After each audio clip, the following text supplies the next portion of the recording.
Souvent utilisé pour envelopper la pita gyro, pita souvlaki, accompagné des mezes ou tout simplement pour tremper dans des sauces, le pain pita grec est un délicieux pain plat, rond, moelleux et que vous devez à tout prix essayer. Ça vous tente? Alors c'est parti pour la recette!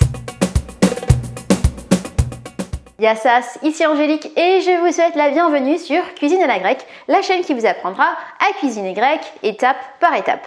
Aujourd'hui, nous allons faire ensemble du pain pita. Personnellement, c'est un pain qui me rappelle beaucoup les vacances car une des premières choses qu'on fait quand on arrive là-bas, c'est de manger justement une pita souvlaki et pita gyro qui sont ces fameux sandwichs, si je peux dire, grecs qui sont faits à base de pain pita. Et après, en général, on fait aussi une cure tout le long de notre séjour. En Grèce, on retrouve facilement ce pain dans de nombreux commerces, restaurants, mais quand on est à l'étranger, il n'est pas toujours facile de le trouver. C'est pourquoi je me suis dit qu'un petit tuto pain pita pourrait sûrement nous être utile. Tuto pain pita, tuto pain pita, tuto pain pita, tuto pain pita. Essayez de le dire environ 5 fois, vous verrez, c'est presque un fourche-langue. Et ceci étant dit, passons sans plus tarder à la liste des ingrédients, ou pâmé, comme on dit en grec. Pour faire du pain pita, nous aurons besoin de 230 ml d'eau à température ambiante, de 500 g de farine tout usage, de 20 g de miel, de 20 g d'huile d'olive, ça fait environ 2,5 cuillères à soupe, de 60 g de yaourt à la grecque, de 7 g de sel, ça fait environ une petite cuillère à café, et enfin de 5 g de levure de boulanger déshydratée ou 10 g de levure fraîche. Et je vous souhaite la bienvenue dans ma cuisine, dans laquelle nous sommes prêts à démarrer la première étape, qui va consister à préparer la pâte. On va commencer par réhydrater la levure. Pour cela, je prends ma levure déshydratée et je vais la verser dans l'eau. Si vous utilisez de la levure fraîche, cette étape n'est pas nécessaire. Je mélange un petit coup, je recouvre d'un torchon propre. Je vais ensuite laisser mon mélange eau plus levure se reposer pendant environ 10 minutes, le temps que la levure se réhydrate. Et vous allez voir que quand ça va être le cas, il va y avoir un petit peu de mousse qui va se former sur le dessus. En attendant, je vais en profiter pour mélanger tous les autres liquides ensemble. Je prends donc mon yaourt, je rajoute le miel et l'huile d'olive. Je mélange histoire d'homogénéiser le tout. Ce sera comme ça plus facile pour la suite. Voilà. On passe au mélange. Étant donné que j'ai un robot, je vais en profiter pour l'utiliser pour mélanger tous mes ingrédients. Mais si vous n'en avez pas à la maison, bien entendu, vous pouvez faire cette étape à la main. Dans ce cas-là, il vous suffit de mélanger tous vos ingrédients dans un saladier. Au robot, je vais mélanger pendant 7 à 8 minutes la pâte. Si vous faites à la main, vous en aurez pour un peu plus de temps, comptant environ 10 minutes de mélange. Il faut que la pâte devienne souple et élastique. Je vais commencer par rajouter ma farine tamisée. Alors vous n'êtes pas obligé de la tamiser, mais c'est toujours mieux, ça donne une meilleure consistance à la pâte. On rajoute ensuite le sel, je mélange, je rajoute le mélange huile, miel, yaourt et je verse ensuite mon mélange eau plus levure. Et on est parti pour 7 à 8 minutes de pétrissage. Voyons voir ce qui se passe à l'intérieur du robot à l'issue du pétrissage. On se retrouve avec une pâte bien souple et on va la transvaser dans un bol tapé d'huile d'olive. Je remets un peu d'huile d'olive sur le dessus. Je l'étale bien pour qu'elle recouvre bien toute ma pâte. Je recouvre le tout d'un torchon propre et on va à présent laisser pousser la pâte pendant environ 1 à 2 heures. Le temps va dépendre de la température qu'il fait chez vous. Il faut qu'il fasse au moins 20 degrés, sinon votre pâte ne va pas monter. Et plus il va faire chaud, plus en général la pâte va monter rapidement. Si vous le souhaitez, au lieu de faire pousser votre pâte 1 à 2 heures à température ambiante, vous pouvez également recouvrir votre saladier d'un film alimentaire de façon hermétique et vous déposez ensuite votre saladier au réfrigérateur toute la nuit. Et vous utilisez la pâte le lendemain. Cela fait 1h30 que la pâte a poussé. Allons voir un petit peu ce qui se passe en dessous du torchon. Suspense. Ouh! Elle a bien gonflé. On a une belle pâte. On va à présent pouvoir la dégazer. C'est-à-dire on va retirer l'air qui se trouve à l'intérieur. Moi je suis bien contente de la consistance. Elle est bien malléable. Sachez toutefois que la consistance peut aussi varier selon la farine que vous utilisez. Si par hasard vous vous retrouvez avec une pâte qui colle un peu trop, vous pouvez y rajouter un peu de farine. Si jamais par contre elle est trop sèche, vous pouvez rajouter un petit peu d'eau. Dans mon cas, elle est parfaite. On va donc pouvoir s'occuper de façonner des petites boules. Je vais mettre un petit peu d'huile sur mon plan de travail pour éviter qu'il me le colle. Ça va me permettre de travailler la pâte plus facilement. Je récupère ensuite ma pâte et je vais la couper en 10 parts égales. Je coupe d'abord en 2 et ensuite en 5. Chaque petite boule fera une pita. On essaye de faire des parts égales, comme ça on aura des pitas qui auront la même taille. Je dépose ensuite mes pitas sur un plateau, je les couvre à nouveau et on va à présent attendre à nouveau pendant 30 minutes. Alors c'est vrai, il faut être patient, mais je vous le promets, le résultat en vaudra la chandelle. Et on va à présent pouvoir passer à l'étape suivante qui va consister à préparer nos pains pita. On va déjà voir à quoi ils ressemblent après 30 minutes de repos supplémentaire.